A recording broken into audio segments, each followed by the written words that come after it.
I've been thinking about Nintendo's next system, and Nintendo has been recently having a very weird cycle when it comes with their consoles, where they actually go ahead and they release a non-successful console to a super successful console to another failure and then to another success. So in order for me, as I am a huge Nintendo fanboy and I would want Nintendo to always stay on top, I decided to go ahead and make a quick list of 10 things that I wish Nintendo would keep or do in order for their next system to remain successful or to even be successful for the entire life cycle for that system, even to the point where it may even surpass Switch sales or even just popularity. So yeah, I hope you guys enjoyed this list. Backwards compatibility with Nintendo Switch games. Now tell me that this wouldn't be amazing. There's already been reports of Nintendo tested and showing games like Breath of the Wild running on this new system back at Gamescom 2023, and it also having a better resolution and a higher frame rate.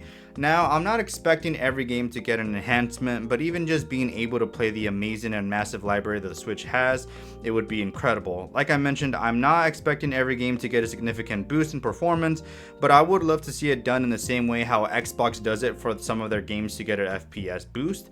Knowing Nintendo, they wouldn't do such a thing, but you know, a man can just dream. Number 2, bring back Virtual Console.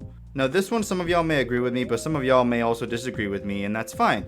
But let me know in the comment section to what y'all think. But I want to say I personally hate the Nintendo Switch Online service. The example that I want to make here is I was one of those people that owned a Wii U back then and was fortunate enough to purchase those old Nintendo titles and download them onto my Wii U. Now that the Wii U online services are shut down, I can still access and play my games that I purchased with my own money. With Nintendo Switch Online, once Nintendo decides to shut down their services, and when it comes to Nintendo, they have quite a bit of a track record of doing so, I won't be able to play those virtual games on my Switch anymore. I was one of those people that also purchased a Super Nintendo and Nintendo 64 controller for my Switch, and I'm just worried and scared that the day will come when those controllers would basically just be pointless controllers for my Switch. Maybe good to play some titles, but we know these controllers were created for these retro games in mind. All I'm saying is just allow me to purchase my retro games again and be able to keep them forever without having to worry about losing an internet-only service. Number 3, the name of the system. When it comes to naming your system, it can be a big deal. The name you give your system has been shown to be what makes your system a success or a failure in some cases. In the case of Nintendo going to the Wii to the Wii U, it just confused consumers in wondering what the system even was, especially at the time Nintendo were primarily showing off the gamepad, which made people think that it was just an attachment to the existing Wii. Other examples would be of the Xbox One, where I suppose in paper it made sense of the name. They were advertising it as an all-in-one device that not only can play video games but stream, watch movies and TV shows and other sorts of stuff. But my point here is I would like a proper name for the device that makes it sound either cool but as well make it sound like it's a true successor or next evolution of the Nintendo Switch. Number 4, better online infrastructure.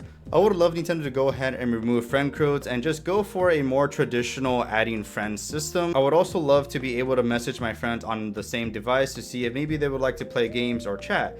I would also like to invite my friends in a party chat, or how other platforms are now currently doing, join a Discord chat while playing my games. I know they already have the Nintendo Switch Online mobile app, but if I'm going to be already using my phone, I would much rather just boot up Discord instead and chat there where the overall quality is better. Overall, I just want a better online ecosystem, and if anything, if Nintendo needs help, they literally can just go ahead and take a look at Xbox and PlayStation, as they already have the blueprint right there for them. Number 5, make the eShop responsive. My biggest issue that I have for my Nintendo Switch is how slow and how long it takes for things to load into the eShop. Same goes with how sluggish it feels. I don't understand how this eShop feels so trashy when the eShop on the Wii U and on the 3DS were better. Maybe not the 3DS as much, as that was also sometimes clunky at times, but I just hate how I would push to go down on the page and when I'm looking at deals and see something that interests me, but the system is still loading all the shovelware that the Switch has, and it would make the inputs delay. As someone who worked at Nintendo's customer service, it was annoying trying to assist customers on the phone, tell them to go to a certain spot and they're not able to see anything because the system is trying not to to explode. Number 6, full games still on the cartridge disc. What I mean by full games on the cartridge or disc, depending on what Nintendo decided to go for, is to be able to put the game in my system and be able to play the game even though I haven't downloaded a day one patch or whatever they decide to do. The reason why I still go for physical games on my Switch is because some of the games files are already on the cartridge itself,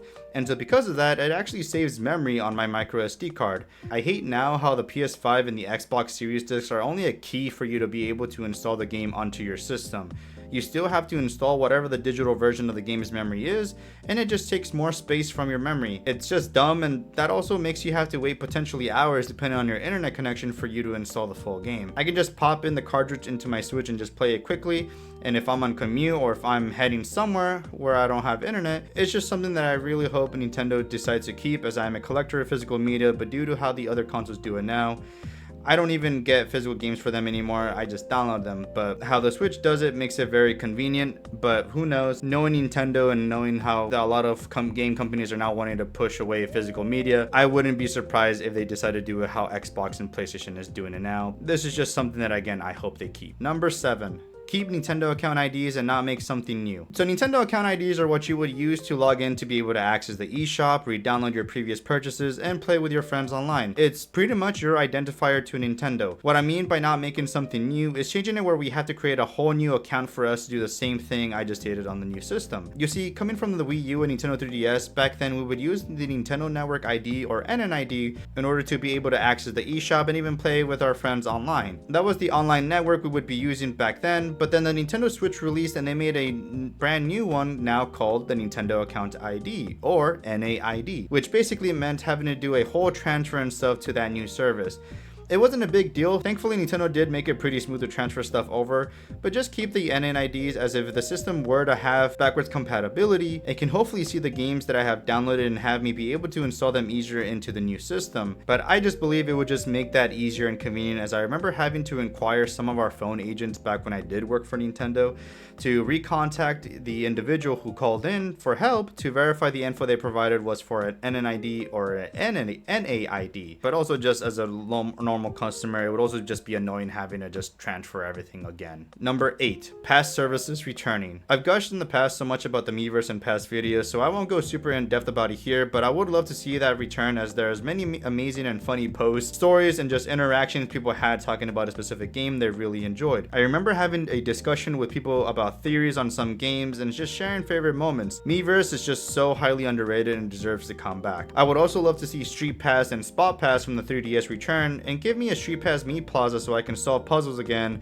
play other games, or just see people that are around me who also own the new system. I would also love a footsteps counter like the 3DS where I can be awarded gold coins so I can use them in Street Pass Meat Plaza, or even in other additional games like Animal Crossing where I can get fortune cookies to get a specific Nintendo item. It's just stuff that made no sense for Nintendo to get rid of in the first place. Hell, I'll even love to see PictoChat make a comeback as well, which was a chatting service that you can do with nearby people on the original Nintendo DS. No, Nintendo would never do it, but if I can have at least one of these things come back, it would honestly just be Miiverse. Number 9, dock can provide some power. Now, I love my Switch, and what rumors might be saying is that Nintendo will likely be keeping the same hybrid console format that they have going on right now.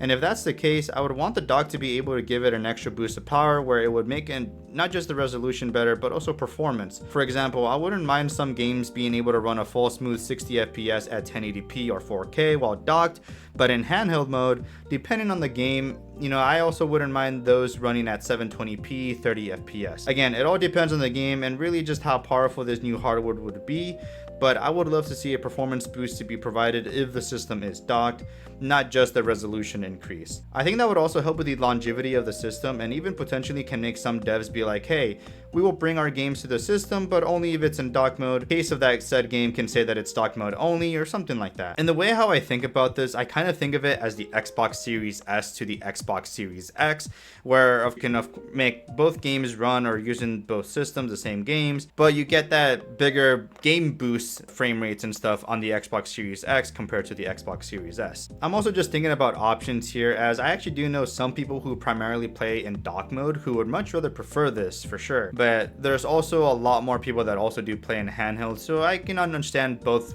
kind of methods, you know, trying to appease both sides. Number 10. Affordability and availability. What I mean by affordability and availability is just to make it affordable for people to be able to purchase the system at launch, and of course by availability I mean to also have those systems in stock or available at launch. We saw with the PS5 and the Xbox Series X how crazy they were back at launch, and some people were even reselling them online for double the MSRP price. I think what they should do, and I had a discussion about this with a buddy of mine who is the manager at my local GameStop here, pretty much what we talked about was to make it that pre-orders can only be done in store and also only one person per account. I feel like this would make it fair and have it so everyone can have a chance to purchase one and not be taken over by scalpers. That's just one idea that I had, but I hope Nintendo kept a close eye on how PlayStation and Xbox were when they released those systems, as it took them nearly 2 years to finally have enough availability where people can walk into a local retailer and purchase these systems. That is basically it. I just kind of made a quick list here on my phone about things that I thought would be cool and what I think would be very useful for Nintendo to be able to go ahead and potentially have a successful launch and also just a successful system overall. It's crazy for me to think about that the Nintendo Switch has been out for 7 years and will be about 8 years old now when the new system releases sometime this fiscal year. Let me know what you guys think. Let me know what you guys think of my list here. Is there anything that you guys agreed with, disagree with? Is there anything that you guys want to add here? Just basically just start a conversation, as we are pretty much potentially getting close to the potential reveal of the new system. It is July now as a release or as a recording of this video, so who knows. My guess is when they will finally announce it is if they are trying to release it sometime this fiscal year, aka at the end of March of next year. I'm going to assume or say that maybe we might get the launch or at least the name of the system by November, and then they'll do a big kind of direct in December showcasing the big games that should be coming at launch day, basically in the same vein as they did with the Nintendo Switch original. Yeah, that's basically it, guys. I hope you guys enjoyed this video. If you guys did, leave a like, subscribe if you were new. See you guys in the next one. Bye, guys.